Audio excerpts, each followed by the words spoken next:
And look at his outfit today. Who's craving some sushi? We got shrimp sushi. I think that's toro, some salmon, some kimbap.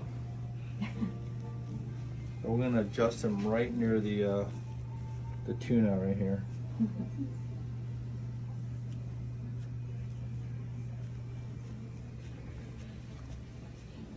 See, Mom said that the left shoulder's a little tight, huh? This part. Yeah, I think it was from the tort, since his tort is on, or he prefers the left side. Yeah. So when like I do like stretch out his like shoulders and arms, you can definitely tell he's uncomfortable. It doesn't extend as much as far as the stretching goes.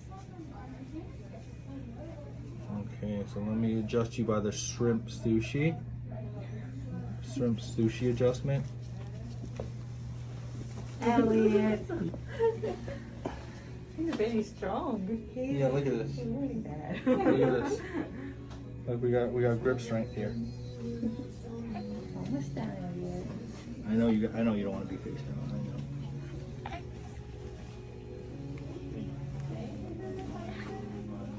You're active, brother. Okay, the shrimp sushi is well adjusted now. We're good. Thank you. Yeah. Thank you.